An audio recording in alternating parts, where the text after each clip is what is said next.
O Brasil é o celeiro do mundo. Ou será que a gente está só alimentando os cofres de alguns, enquanto a fome aumenta na mesa do brasileiro? Bem-vindos a esta edição. Hoje o foco, com base nas fontes que analisamos, é duplo. A gente vai olhar para a crise estrutural por trás daquela imagem poderosa do agronegócio brasileiro. Aquela imagem que a gente vê toda hora, né? Exato.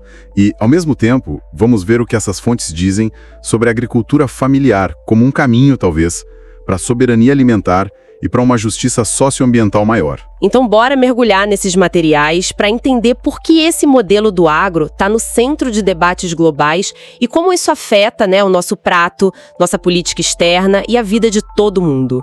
Vamos começar com aquela narrativa mais conhecida. O agro como o grande motor da economia, o Brasil potência exportadora, aquele orgulho nacional que falam tanto. Mas olhando para as fontes, essa imagem se sustenta mesmo? Então, é aí que a coisa começa a ficar, digamos, mais complexa. Tem um estudo bem interessante publicado na Nature Food, pesquisadores lá da Alemanha e da Escócia. Na Nature Food? Importante. Sim, e eles mostram um paradoxo. Se o Brasil fosse depender só do que produz para consumo interno, olha só, ia faltar coisa básica. Verdura, hortaliça, até peixe. Como assim faltar? Com tanta terra? Pois é, a nossa produção gigantesca é focada em quê?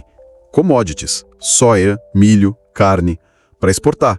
Não necessariamente para garantir a segurança alimentar aqui dentro, sabe? Entendi. E essa lógica de produzir para fora não é nova, né? As fontes lembram que isso vem, lá de trás. Desde o período colonial, né?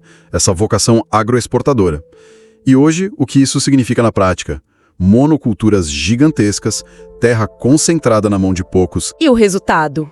Muita gente ainda passando fome ou dependendo daqueles alimentos ultraprocessados que são mais baratos, né? Exatamente. Pobres em nutrientes, e aí vem aquele slogan famoso, agro é tech, agro é pop. Ah, esse slogan. As fontes que a gente analisou colocam um contraponto bem forte a isso. Confrontam com a destruição ambiental, com a própria insegurança alimentar que esse modelo gera. E tem outro ponto-chave, a dependência enorme do Estado. Dependência. Mas o discurso não é sempre de um setor forte que se banca sozinho? É o discurso, né? Mas a prática, as fontes citam um exemplo claro. Em 2025, o Congresso liberou 30 bilhões de reais do Fundo Social do Pré-Sal. Do pré-sal, aquele dinheiro que era para ser para saúde, para educação? Esse mesmo. Foi para socorrer produtor rural que teve perda por causa do clima.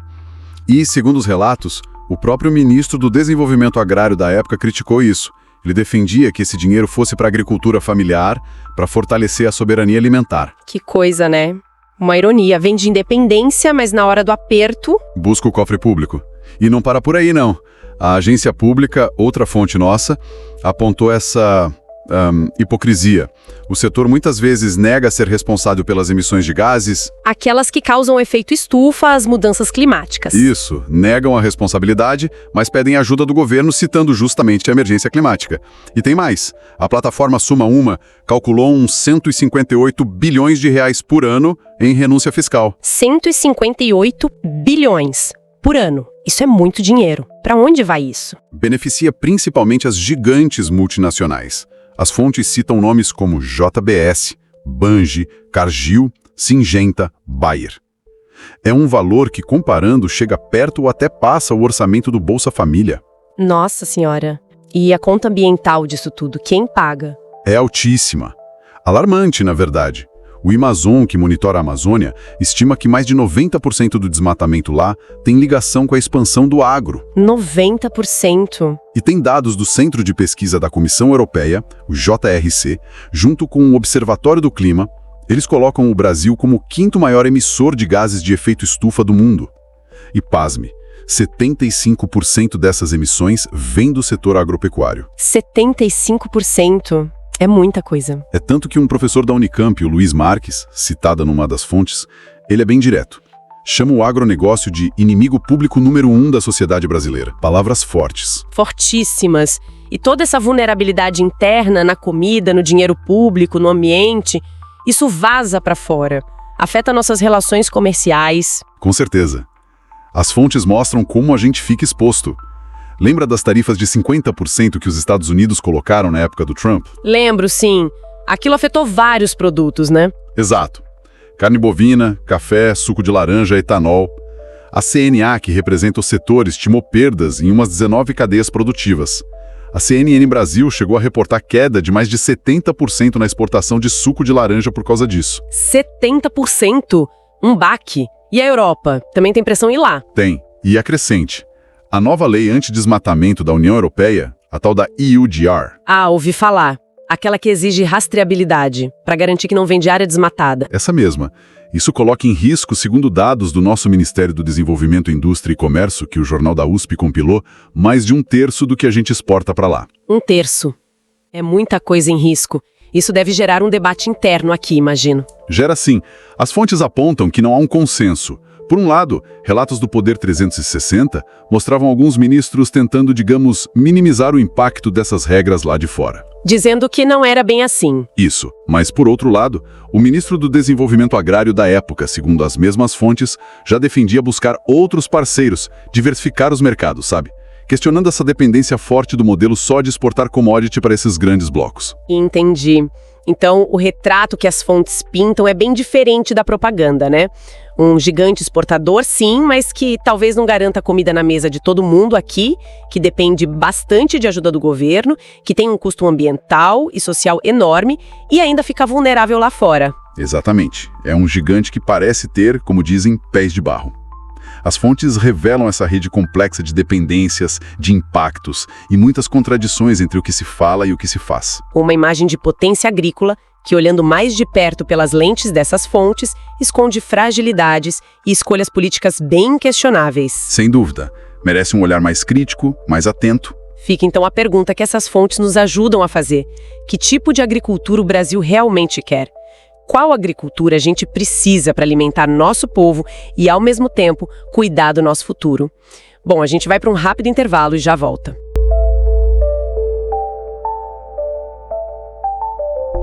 Bem-vindas e bem-vindas de volta a essa nossa edição. Agora a gente dá uma virada, né? Vamos olhar aqui para dentro do Brasil e focar num paradoxo que, olha, as fontes que a gente analisou apontam como bem intrigante. O país é um gigante na exportação agrícola, certo? Todo mundo sabe disso. Mas, segundo alguns estudos, se pintasse uma crise global daquelas e o Brasil precisasse garantir a comida aqui dentro, poderiam faltar coisas básicas na mesa, tipo verduras, peixes, como pode, né? Pois é uma contradição que chama atenção. Parece que a chave para entender isso tá em quem realmente produz a nossa comida do dia a dia, sabe? Mas que muitas vezes fica meio invisível, que é a agricultura familiar. Exato. Como é que esse setor, que é tão fundamental, lida com a pressão do agronegócio exportador? E mais importante, que alternativas estão surgindo para um futuro alimentar assim mais justo? Esse ponto é crucial. É verdade que a participação em alguns grãos para exportação talvez tenha diminuído nas últimas décadas, mas olha, a agricultura familiar continua sendo a espinha dorsal do que a gente come todo dia. A gente está falando de mais da metade do leite, da mandioca, de um monte de frutas, hortaliças, é quem coloca a comida de verdade na nossa mesa, né? E aí vem o contraste, que os dados mostram de forma, muito clara.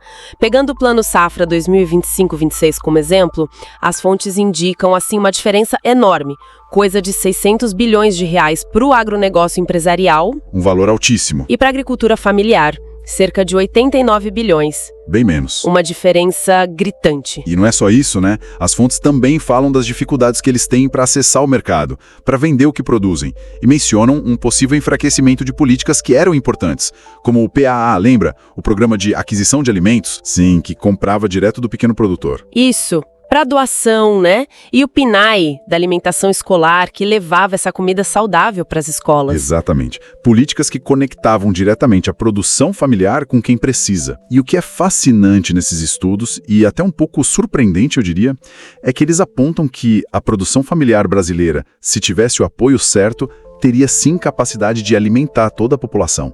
E com uma dieta variada, saudável. Nossa, então essa invisibilidade toda não é por falta de capacidade? Parece que não. Alguns analistas sugerem que isso reflete uma estrutura histórica mesmo, sabe? Uma estrutura que historicamente teria favorecido a grande propriedade, o latifúndio, e hoje, cada vez mais, o que chamam de financiarização da terra. A terra vira um ativo financeiro, né? Menos um lugar para produzir comida. Entendo. E isso acaba impactando quem está na linha de frente dessa produção essencial, né? Com certeza. impacta diretamente povos indígenas, comunidades quilombolas, as mulheres camponesas, que são protagonistas dessa produção de alimentos básicos. Mas olha, nem tudo é só desafio. As fontes também trazem luz para alternativas que estão sendo construídas. Sim, isso é importante destacar. Movimentos sociais como o MST, o Movimento dos Trabalhadores Sem Terra, bem conhecido pela luta da reforma agrária, o MAB, que é o Movimento dos Atingidos por Barragens, a CPT, Comissão Pastoral da Terra, eles estão aí, na prática, desenvolvendo experiências de agroecologia. Que é um modelo muito interessante, né? Produção sem veneno, integrada com o ambiente. Tem até um exemplo concreto que as fontes citam, um plano do MST, lançado lá em 2020. Chama Plantar Árvores, Produzir Alimentos Saudáveis. A meta é ambiciosa, hein? Plantar 100 milhões de mudas até 2030. É uma meta expressiva. E essas iniciativas mostram, né? Apontam para um caminho diferente desse modelo focado só na exportação. Um modelo que, convenhamos, vem sendo cada vez mais questionado, tanto do ponto de vista social quanto ambiental. Verdade. E se a gente conecta isso com o que está acontecendo lá fora, no cenário global, a gente vê uma tendência, né? Mercados importantes começando a fechar as portas para produtos ligados a desmatamento, a problemas com direitos humanos. Ou seja, insistir nesse modelo atual, como alguns analistas argumentam nas fontes, não é só uma questão ética. Não mesmo? É também um risco econômico. Cada vez maior, né? A discussão toda aponta para a necessidade de uma mudança política mais profunda. Sim. Fala-se em reforma agrária, em democratizar o acesso à terra, em fortalecer as cadeias produtivas locais, pensando primeiro em abastecer o Brasil. Mudar as prioridades no orçamento, né? Exato. Inverter prioridades e questionar certos privilégios fiscais que o setor agroexportador talvez tenha. A escolha que se coloca é entre manter um modelo que concentra ou adotar uma política agrícola que seja mais comprometida com a vida, com a sustentabilidade. O discurso do agro é tudo, poderoso, que resolve os problemas do país. Segundo algumas análises, esse discurso pode servir a certos interesses políticos, econômicos, mas não necessariamente resolve a fome de todo mundo. Faz sentido. Se a gente quer pensar um Brasil mais soberano, mais justo, social e ambientalmente, as fontes sugerem que o caminho é apostar em quem realmente alimenta a gente, ou seja, a agricultura familiar. Valorizar e investir. Perfeito. E claro, né? Se quem nos ouve acha que debates como este são importantes e precisam chegar a mais gente, considere curtir, compartilhar este material, se inscrever no canal. Ajuda bastante. Com certeza.